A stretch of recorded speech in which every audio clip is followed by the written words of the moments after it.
Good day. Welcome to the Cory Morgan Show. I am indeed Cory Morgan. This is my weekly opportunity to bend your ear, go on about some issues, talk to some guests, have some news check-ins, all that good stuff. So thanks for tuning in and joining us all today. For you guys, if you are joining live, by all means, use the comments, scroll. That's what it's there for. Talk with each other, send comments my ways, comments to each other.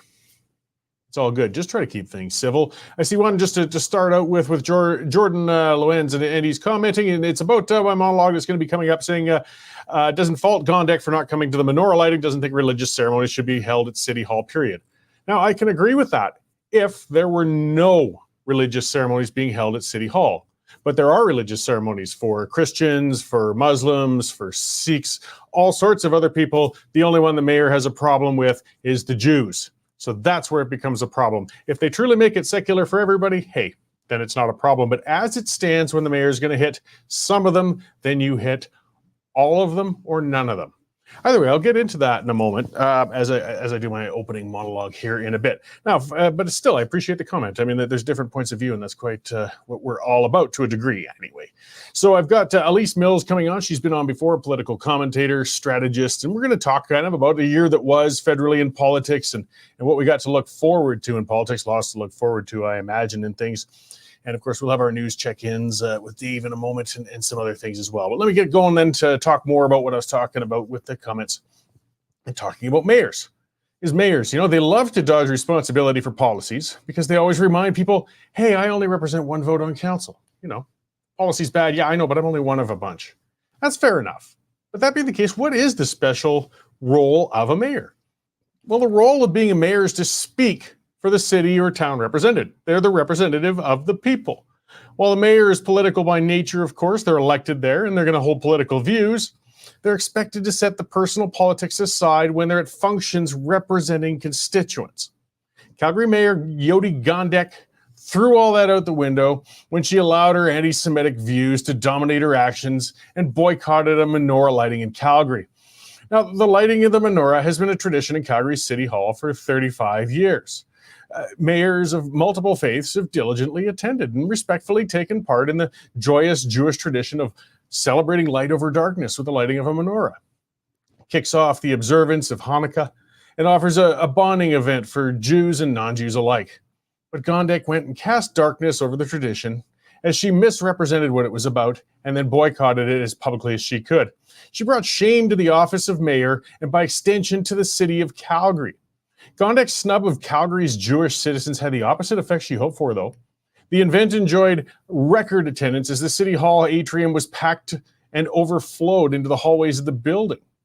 The only complaint I have of the event, I went there myself, was how the uncomfortable heat was generated with a room jammed with so many people. And for those who've never attended one, just imagine a menorah lighting is something like a Christmas concert. Most, Canadians have been to one of those. Yeah, there's a bit of a religious element. Most of the affair is focused on community bonding and having a good time. There was music, dancing, food, and children's choirs sang traditional songs. It wasn't politicized, and it certainly wasn't a rally or a hateful event. So why did Gondek go out of her way to discredit herself and embarrass the entire city of Calgary with her attack on the event? Well, there was a poster that came out days before the event, and it had the words, "Support Israel" on it. Yes, Jews were supporting their traditional homeland of thousands of years. Neither the poster or the event spoke of supporting the war or supporting the government of Israel. Those are different things. It was simply a statement of support for a country that the vast majority of Canadians agree has the right to exist. In trying to call that statement controversial, Gondek's mask vanished. She's among those extremists who feel Israel shouldn't exist. She feels Jews shouldn't be able to even express the desire of wanting to maintain the nation of Israel. Supporters of Gondek's vile stance have also been falsely claiming that war bonds were sold at the event. They're purposely misrepresenting the practice of giving out 2 Israel bonds, these are savings bonds, just like you can get a Canada savings bond, to children at the event in a raffle. It happens every year. It has for years and years. It had nothing to do with the war. Doesn't matter. Gondek keeps doubling down. She keeps talking about this. When Gondek snidely told organizers she wouldn't attend, they did at least ask. They tried negotiating. They said, could you quietly step out of the role? She said, no. She wants to make noise about it. They said, well, if you're going to put out a press release, will you show it to us? so we can respond? She said, no. And she put out a charged release full of misinformation about the event. Now, condemnation of Gondek's move was immediate, and aside from among some extremists, it was universal. Veteran Calgary Herald columnist Don Braid began a column with the words, Jyoti Gondek is not fit to be the mayor of Calgary. Braid's usually restrained. I mean, he can certainly be cutting with his columns, but he was clearly outraged by Gondek's repugnant actions. And he's right. Gondek isn't fit to be mayor. Sadly, it's going to be 2 years before Calgarians can do anything about that. The day after the menorah lighting, Gondek went on the Calgary radio show, and while she was drawing condemnation and ire across the entire country over this by now, rather than just showing a bit of contrition or even just going to carpet, she doubled down. She implied those sneaky Jews had pulled the wool over her eyes with the issuing of that poster. The poster was issued well before Gondek's boycott. And it was the same nature as posters from years gone by. Gondek has been roundly called out by several columnists and others for spreading the old anti-Semitic trope about these sneaky Jews. She remains defiant, though, and unapologetic, despite having offended Calgary's entire Jewish community, and of course many people outside of the community, during what are very challenging times. All Gondek would have had to have done is show up, smile, say some nice words, and move on. But her loathing of the Jewish community just wouldn't let her. Jews represent less than 2% of Canada's population, yet nearly 70% of the reported hate crimes in Canada are against Jews. That's due to the sort of divisive, hateful leadership shown by people such as Jyoti Gondek, along with the extreme union leaders and academics that have been out there spreading their garbage. There's only one way to hold Gondek accountable, though. It is up to voters. She has to be fired in the next election, and it has to be done decisively. Calgarians are terribly apathetic when it comes to civic elections, and the price of that indifference presents itself in mayors like Gondek. Gondek's unfit to be Calgary's mayor. Calgarians have to come out in force to let the rest of the nation know she doesn't represent them. That means taking part in the next municipal election and in force next time. Calgary deserves better. I mean, she's actually made me miss the head Ninchi, and that's saying a lot. All right, enough about Gondek. Hopefully we don't have to talk about her ass for a while now. Let's talk about some other stuff and see what else is going on out there in the big bad world with our news editor, Dave Naylor. Hey, Dave, how's it going? Good day, Cory. I think you should say what you really mean about Gondek. Oh, I sugarcoated a lot of it, I assure you. We're only a few days away from Christmas, Cory, so I'm just wondering if you've got my gift yet. I'm still shopping. You're just the guy who has everything. Well, I don't know about that. Just so you know, I'm getting you a tie. Oh, good. No, I mean, I cut your last one off live on the air a few months ago. So yeah, didn't we mail that out to somebody or something? Right? Didn't we mail that out to somebody or something? Yeah, one of your fans was going to pay $50 for it. It was kind of disturbing in a way. Yeah, a little bit. Oh, well. We've had a really busy morning as usual, Cory, here in the newsroom. We've leading off with a disturbing case of road rage yesterday in Calgary. 2 vehicles and their drivers got into it after a collision. A knife was branded, and then in the community of Temple, one driver pulled ahead, got out, kicked the vehicle as it was going by. That driver stopped his vehicle and then reversed into the initial driver and crushed him against a tree, killing him. So that guy is now charged with manslaughter. A sad story out of northern Alberta, where Imperial has accidentally bulldozed a hibernating bear. And they were clearing some area, and the bear unfortunately had to be euthanized. COP28 wrapped up this morning over in Dubai. Cory, I know you've been glued to all the coverage out of there. Our own Stephen Guilbeault was absolutely giddy with the final results, which 200 nations came out and said they were going to phase out fossil fuel, and he says Canada was right there at the leading edge. I know you don't drink, Cory, but we have an interesting new alcohol on the market, courtesy of Doritos. They are bringing out a cheese-flavored liqueur, and I think tasting something like that may make me join you on the wagon. I was about to say that doesn't make me miss drinking anymore. That's for sure. No, it's kind of disgusting. Our columnist Dave Makachuk is saying that the Blue Jays probably dodged a bullet by not getting wonder baseball player Ohtani to sign. In fact, he went to the Dodgers for $1 billion Canadian to play baseball. But Makachuk's a Tigers fan, so we'll take what he says with a grain of salt. Our opinion editor, Nigel, has got another edition of his Nigel Notebook, leading off with some Liberals, some fairly high-profile Liberals, including former Cabinet Minister Marco Mendicino. You remember he used to be the Minister of Lies, turning sort of against Trudeau, and Trudeau sided with some countries like Russia and Iran to vote for a ceasefire in Gaza. Got a couple of drug busts. A guy in BC got sentenced to 15 years for a multi-million-dollar smuggling operation, but he has fled to India, so now there's a warrant out for him. And the Wet'suwet'en, you remember them from a while ago, Cory, when they were blocking railroad tracks. They've come out in favor today of Palestine, saying they stand in solidarity with them. So now we know where they stand. So that's it. We've got a story coming up, an interesting one on the residents of Exshaw, west of Calgary, near Canmore. They're filing a lawsuit against the cement plant there for all their emissions. All 450 so citizens there of Exshaw are fed up with the pollution. So I think you used to live there once, didn't you, Cory? I lived in Banff. So Jane and I were looking at places in Exshaw, actually. A long story, but back with the 2013 floods came along, it wiped out the one house we were looking at. So I think we made a good choice with Pritis. But it is a town next to a plant. I mean, the whole point of the town, it was built for people to work at that plant. So, yeah, it's just usual whining citizens, I guess.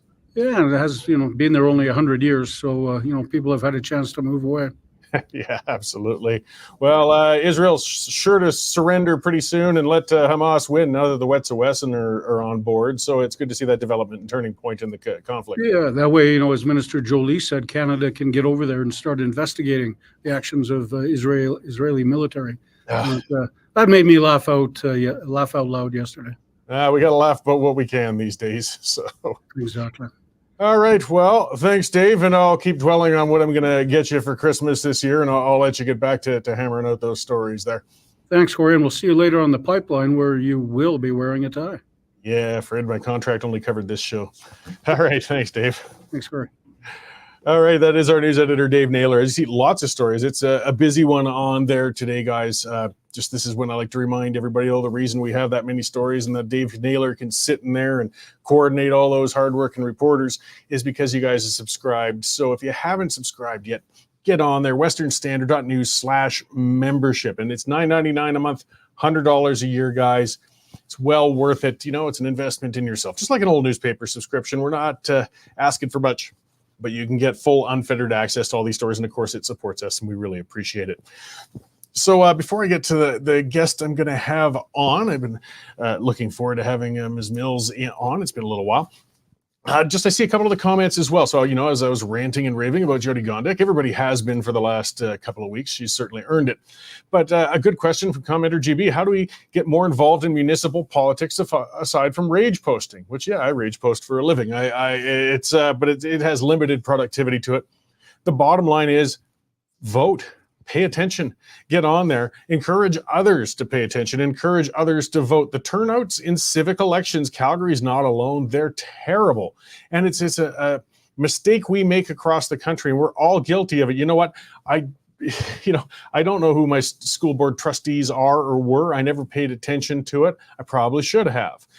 Things like that in these municipal elections, as Jordan's pointing out too, there's groups like Common Sense Calgary, and I think they've expanded to a Common Sense Lethbridge, Common Sense Red Deer. So there are activist groups trying to get people moving on things, but all I can say is we have to get off our butts. We have to nag each other and say, hey, get off your butts. Because Calgary is notorious. We don't elect mayors in Calgary, they crown them. They're coronations. I mean, Ralph Klein could have stayed on as the mayor of Calgary until his passing if he hadn't moved on to provincial politics. Al Dewar, Bronconier, Nenshi, all of them, they all stayed on as long as they felt like. But Gondek is a little different. I mean, she is really a sour person. And she actually was the first mayor in a long time. She never got the post-electoral bump. People never really warmed up to her. She won on a very big vote split in the Calgary election and a very low turnout. That's what I got to keep telling you about. She, as far as mayors go, is actually very vulnerable 2 years from now. But we got to get off our arses. That's the only way she'll be replaced. And if we just keep not paying attention to the politics that are closest to us, the unions of the left are going to keep winning it. Because you know what? As much as they drive us nuts, they're good at what they do. All right, let's talk to somebody else who's good at what she does, and that's Alise Mills, commentator, strategist, and a political watcher. She's been on the show before, and we want to talk about, I guess, what's the year that was and the year that's coming. Hi, Alise. Thanks for joining us today. Hi, Cory. Thanks for having me. What a nice introduction. Well, I like to be nice before I get nasty, so we'll see if I agree with what you got to say today before I... Well, you gave me quite a task, Cory, because it was the year that everything erupted. Everything that domestically we had been pushing to the side or the Trudeau government hadn't addressed erupted. It's like Canadians woke up from a long slumber. And, you know, there were a lot of things that happened that shielded the Prime Minister and his government from any accountability. I mean, there was this massive eclipse of Trump arriving on the stage in that sort of bombastic way that shook up the global order of things, the politeness. But then came the pandemic and the variations of that, and then the interprovincial differentiations of where we were closing, where we were staying open. And then there was absolute chaos, I think, with the federal government in regards to vaccine rollout, what we had for PPE. And people were just frightened and scared, and they were scared and frightened for many different reasons, including, you know, how they were going to raise their kids and still continue to earn a living. This was uncharted territory. So it gave the Prime Minister a political shield like no other leader has ever received before. And it blinded or eclipsed us, or as Canadians, it eclipsed Canadians to the reality, or it blocked them from the reality of some of the decisions that Mr. Trudeau had made. It also blocked him from being accountable to any of the scandals that he was carrying forward. And everybody was just sort of focused in on themselves and what they were doing and how they were going to get through. And I completely understand it. So the list that I had for you today, Cory, originally started at 3. Unfortunately, they all glom on together. There's tentacles. And of course, the economy, I think, was really out of the gate where Canadians woke up. Interest rates fueled that crisis of confidence for Canadians. And again, it was another, I think, a huge shock and became fear-driven for many Canadians. It still is. But really what was underlying the inflation, and yes, there's inflation in the G7, there's inflation everywhere, it's hiding in every crevice and corner. But we in Canada are doing particularly terrible with our economy. Productivity slowed to a crawl. We are now ranked, I think, 10th in the G7, or sorry, in the Western countries for our productivity. We're on par with Greece and Turkey and other places, but the US continued to climb. The problem when you have a slow productivity, you're going to see GDP per capita come to a grinding halt. And a large part of getting GDP going and productivity going is foreign investment. And that gets us to number 2, the federal government's regulatory environment. It is a swamp, and I don't mean that in the Trump way. It is discombobulated, it's opaque. Foreign investors are hesitant to get involved with it.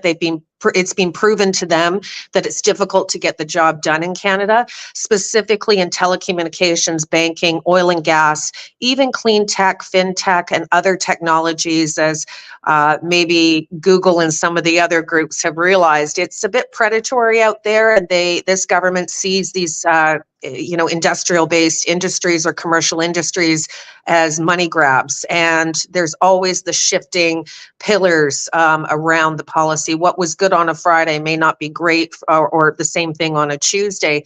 And that really has affected foreign investors' confidence. And there's a sentiment out there that Canada can't be trusted to follow through on its swing. So that's the main chunk of my first point, Cory. And I'm sure, and I read your tweets all the time, every day. I look for them, and I know that you've spoken about this. It's asinine what's going on here. Well, yeah, I mean, things really seemed to turn around. It was around June, July. I mean, things were kind of static for years. You know, there was a minority government, but the opposition wasn't making gains. The government wasn't dropping. But something happened in June. You know, we saw a divergence and the Conservatives rising and the Liberal support collapsing. I think a lot of it, I mean, you've hit the root of it. It's the economy. People before, when they thought it could be affordable, hey, you know, saving the climate is great and virtue signaling that way is fantastic. But when suddenly you can't make the rent, when you can't pay for the groceries, when you realize that you're in some serious economic trouble, nothing else matters anymore. They want somebody serious, not a professional virtue signaler like Justin Trudeau.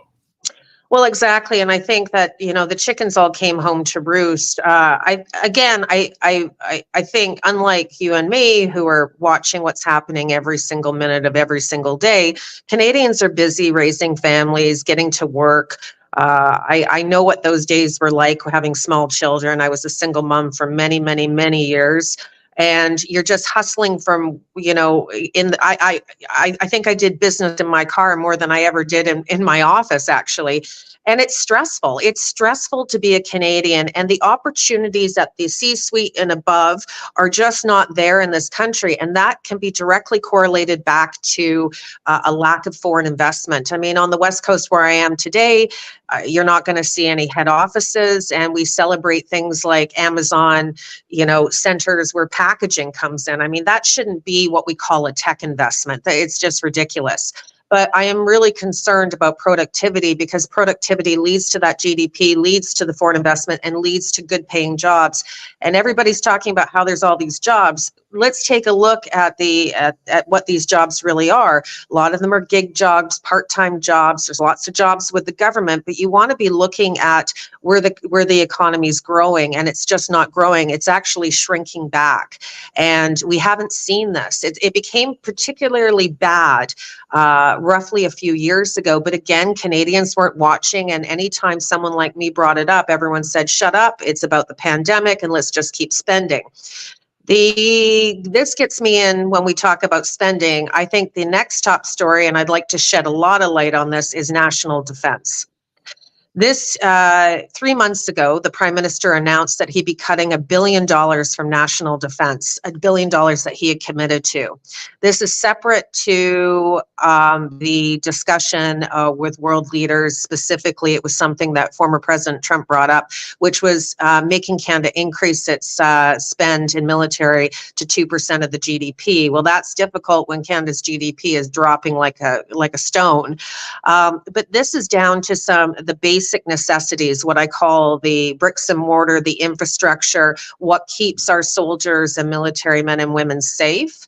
And what really concerns me about this is that there hasn't been an overarching military strategy that's the equivalent of where the US, France, Germany, the UK, and surprisingly, places like, you know, Holland and Sweden, who surprisingly are leaders in military AI and new technologies. So we are not looking forward like our allies, and we're not coming anywhere close in being a good ally and partner to the United States.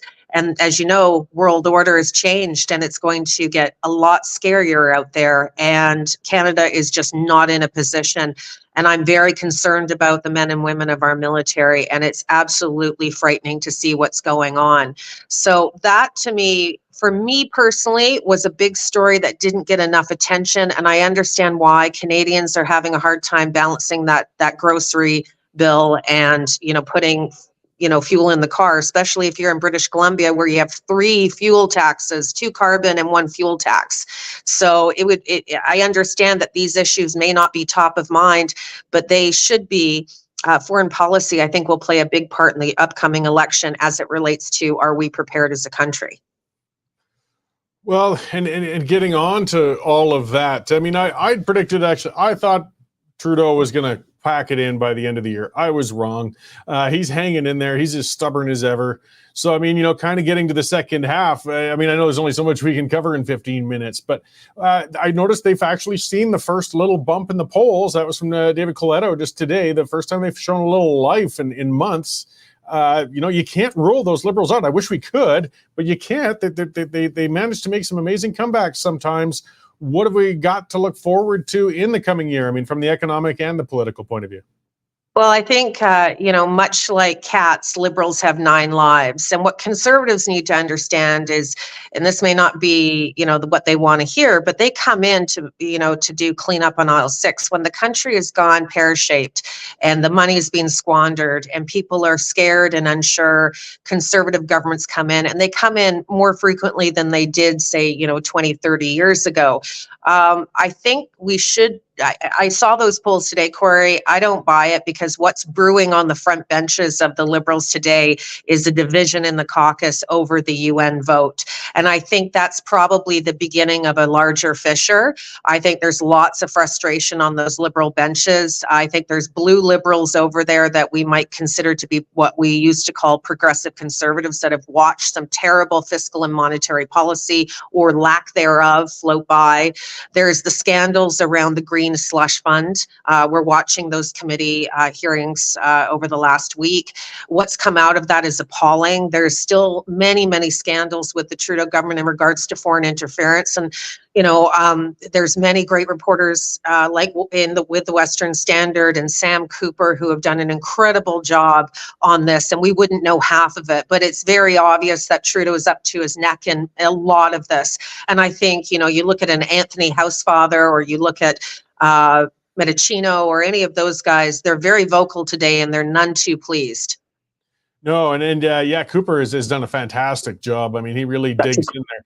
And he's done such a good job before, and then he kind of got, unsurprisingly, I guess, punted from his role in legacy media, but he's just carried on and resurfaced. I can't strongly suggest enough to people to get out and seek his things out. He's very good.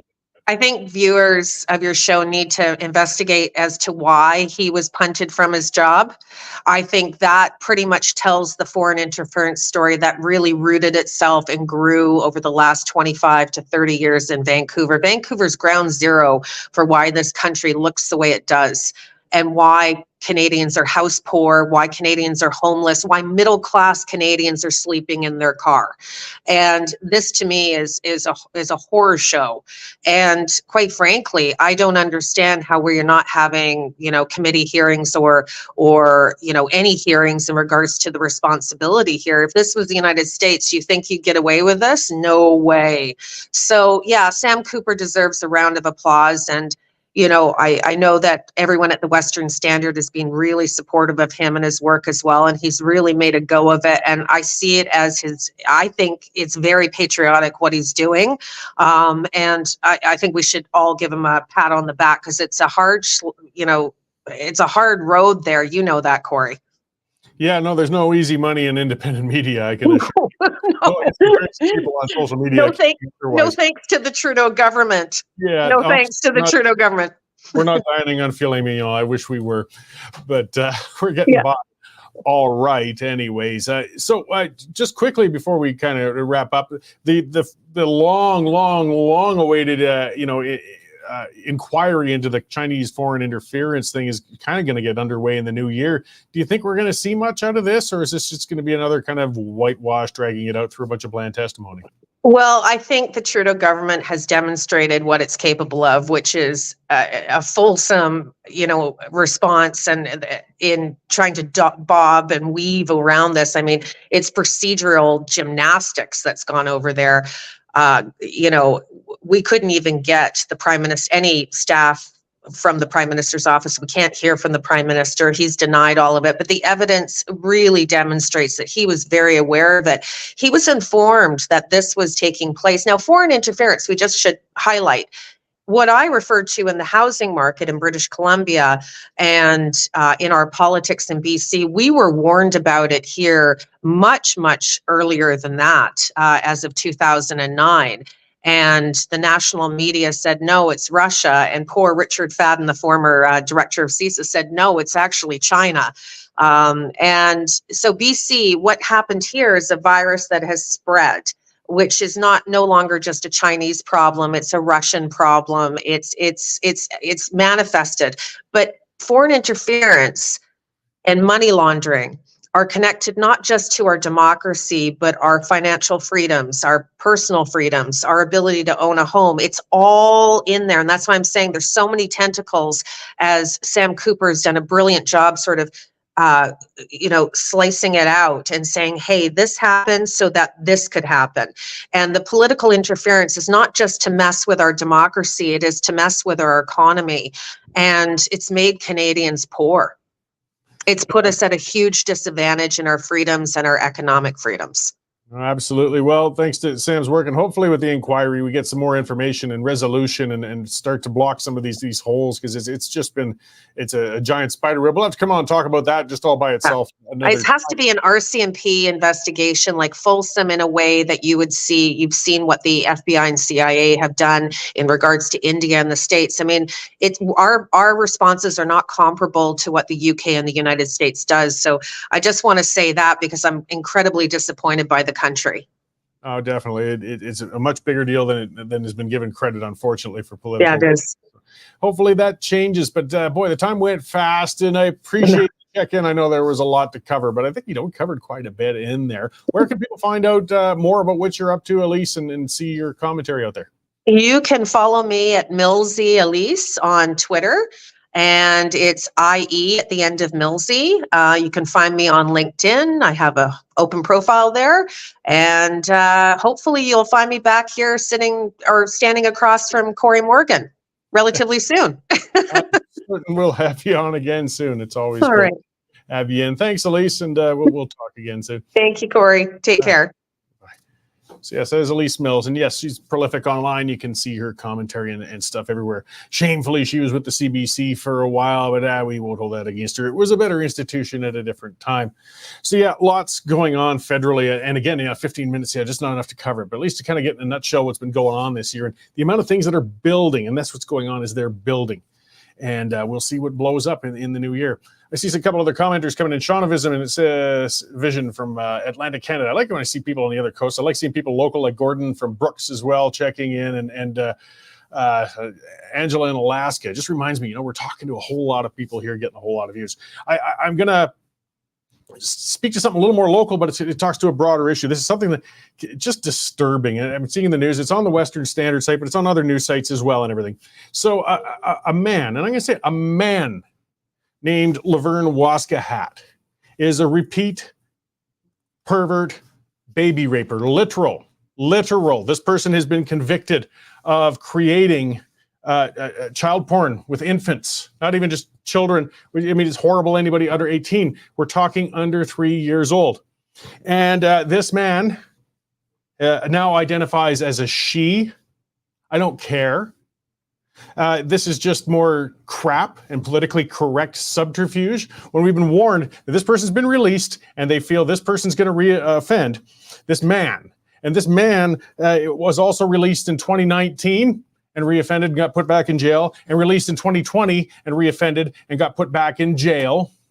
Watch for this man. And you know why I get so upset? It isn't just the trans thing and so on. It's that this is somebody we need to watch out for. This is a dangerous person. This is somebody you don't want near you, and most definitely not near your children. So we want as close to an accurate description of this pervert as possible. And this pervert is a man. I don't care if he identifies as a she. I noticed in a global news story about this pervert that it refers to itself as a them. It's a man, and a dangerous one. The other thing they won't talk about, the police don't talk about with their release, but as you can see from the picture, it is a man of First Nations origin. I'm not saying that every First Nations person is a pervert, not by any means, but it's another descriptor that is important when you're watching out for somebody. It's not saying watch out for every First Nations person, but it helps you when looking out and watching out and making sure this pervert doesn't get near your kids. Unfortunately,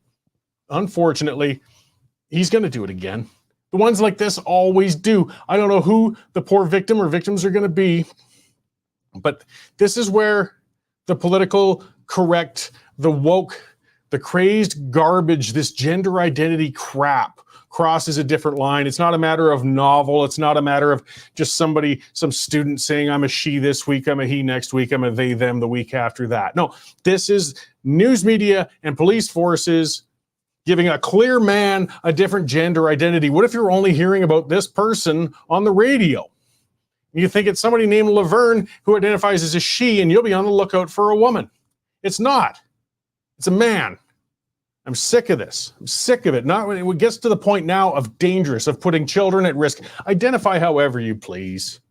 But when we're describing a dangerous criminal as being released on our streets that's going to harm our children, I want the descriptors to be as accurate as possible. So yes, if it means we have to misgender, yeah, right, this person from the gender identity they want to choose, too damn bad. So keep an eye out, people of Alberta, everywhere. Watch out for this pervert. Let's hope that he is incarcerated without doing much harm soon and never gets out again. The world's just gone mad. Let's see what's else going on in the news. Unfortunately, lots of bad things, but that's just the way it goes. The RCMP, for a warning in southern Saskatchewan, there's a harmful type of fentanyl going around. Well, all fentanyl is harmful. It's one of the things I get tired of the sugar coating and the woke and the other garbage too. And they talk about drug intoxication. It's an overdose. It's an overdose. It's not bad supply. There's no good supply. Okay. Not when it's self-administered, not when it's bought in the street, or even when it comes from a dispensary. They're street drugs. And they're abused and they're dangerous. But this particular fentanyl, I guess now, it's going around Swift Current and Moose Jaw, is even worse because apparently it doesn't even respond to naloxone, which has been very effective on pulling people out of an overdose. It doesn't always save them, but has a better chance of it. And just a heads up, guys, this is going around now. Again, this kind of puts a bit of lie, too, to the safe supply, the enablist crowd and those people and such that, you're playing whack-a-mole here, guys. You aren't going to win. You can have your dispensaries. You can give out drugs. All you're doing is creating more addicts. And the addicts, and I know, Dave mentioned earlier, I don't drink. There's a reason. It's because I'm an alcoholic. It's an escalating thing. You start here and you keep having more and more and more. You get more tolerance, you get more cravings, and it goes up. So whatever they hand out the dispensaries, we're seeing that in the West Coast. We're seeing it in Vancouver already, is they get the free drugs from the dispensary. They go out. They don't want that. It's not good enough for their fix. They sell that, often to people who aren't addicted yet. Creates new addicts. And then they take the money from that and they go out and buy the more powerful and more dangerous street garbage that's out there. And unfortunately, it kills them a lot. It causes a lot of addiction. And then we get into the politically correct and the woke and another denial when it's putting people at more risk and making them unsafe. So in Calgary, people might have heard this story. It is tragic. At a local hardware store, there's a shed, a display shed is if you were going to build a shed in your yard or whatever, you see them all in the parking lots of stores. It turns out a number of homeless people have been living in that shed for quite a while actually already. That's one of the things too, is the company, of course, I'm just going to guess, but they look the other way because they just don't want the public relations grief of evicting them. We'll just let it be. But the problem is something happened. The thing caught on fire and it killed all three people in it the other night. Now I'm just guessing. I could be wrong. Wouldn't be the first time. But I'm going out and I think some pretty well-educated guesses on what happened here. These are addicts. It was cold. They probably took fentanyl because it knocks you cold. I talked about my colonoscopy and they gave me that stuff that time. I tell you, it's effective when properly applied by a doctor. You don't feel anything. And when they were zonked out on that, whatever they had for heating in there, whether it was candles or a propane stove, or maybe it was just a lighter they were using to light their pipe and they dropped it on the floor when they nodded out. But they were unconscious. The shed caught on fire. It's not hard to get out of a shed, guys. We're talking small. You open the door, you dive out. But if you're all unconscious on fentanyl, well, then you burn to death, and it's terrible. It's terrible. But you see the problem as well. Sure enough, out of the woodworks, here they all come. This was caused because we have a lack of housing. No, it was caused because they were heavily addicted to a dangerous drug. That's why they're homeless. You see, we got this, again, the enablers, they just don't want to admit the problems with addiction and the problems with kicking everybody out of our mental health institutions as well. They try to say the people are on the street because we don't have enough houses. And it's true, we don't have enough houses and the rents are too high. But seriously, when you see the one zoned out, nodding off at a bus stop, do you think that person's ready for a home, a regular home yet? The reason the person's like that was because they couldn't find an apartment somewhere? No.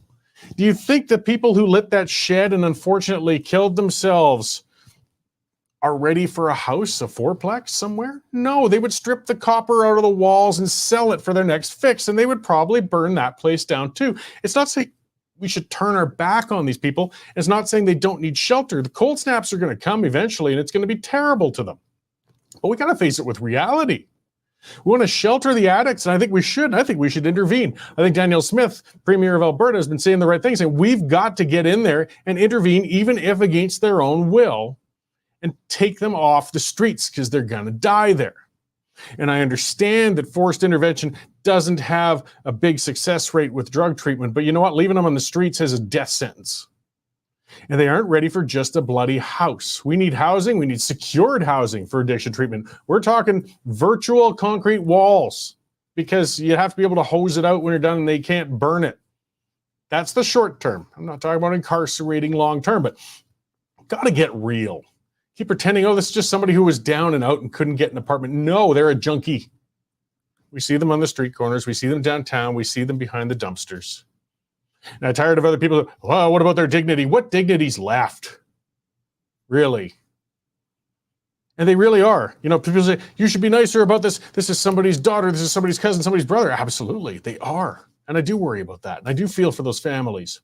What would the family prefer, though? Would they prefer the state stepped in and grabbed them and put them into a secured facility and at least tried?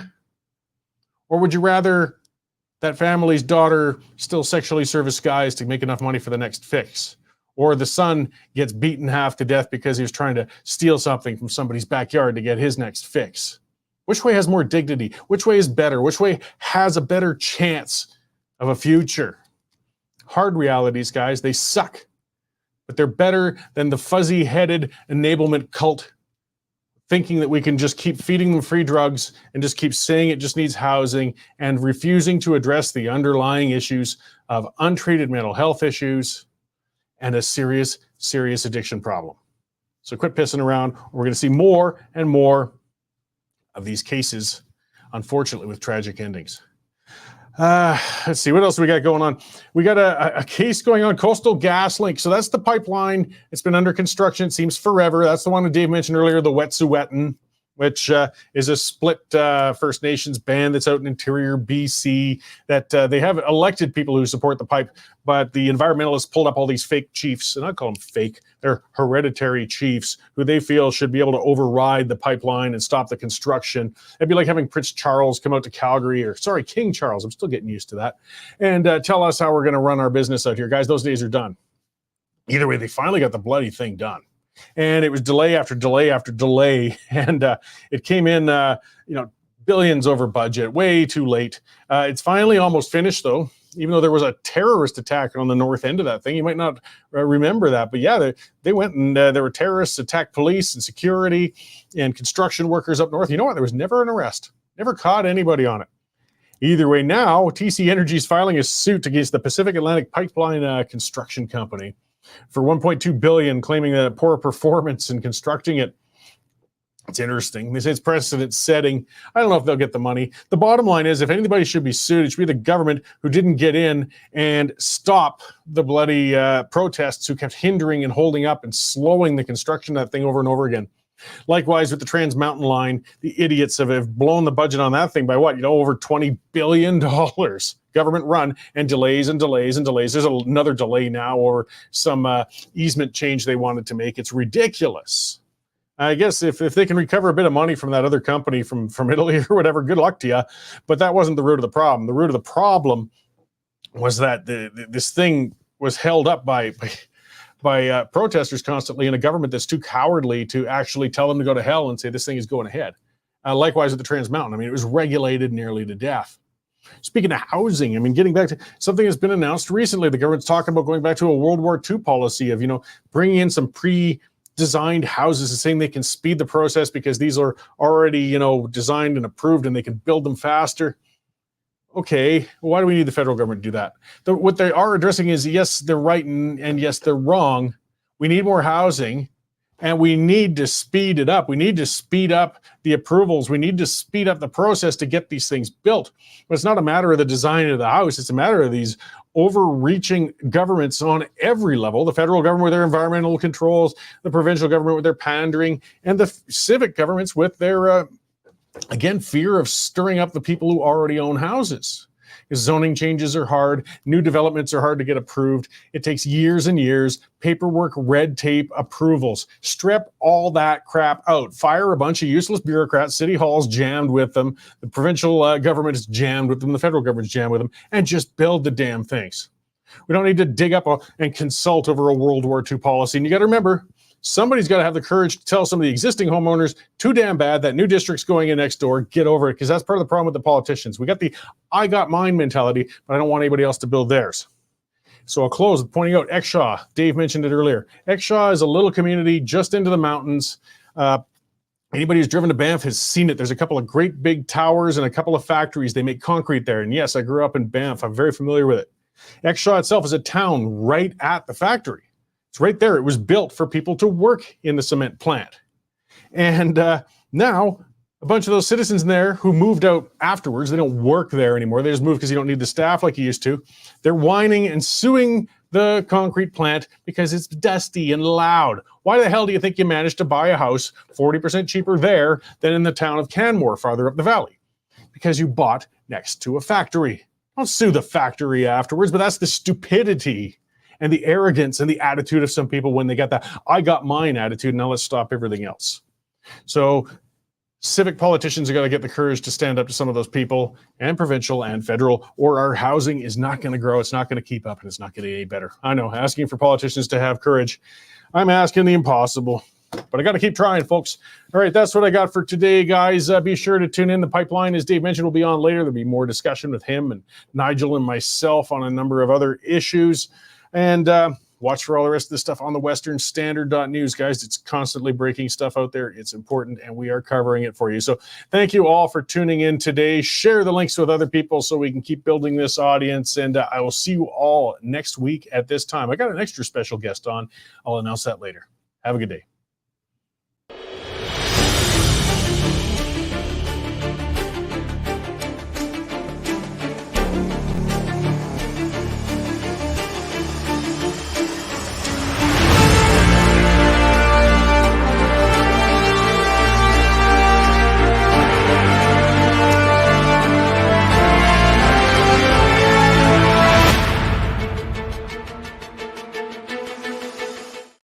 Canadian Shooting Sports Association. Without the CSSA, our gun rights would have been taken long ago. These guys are on the front lines helping to draft smart and intelligent firearms regulations and legislation in Canada, and more importantly, educating the public about how we keep guns out of the hands of the wrong people. To become a member, it's absolutely worth every penny.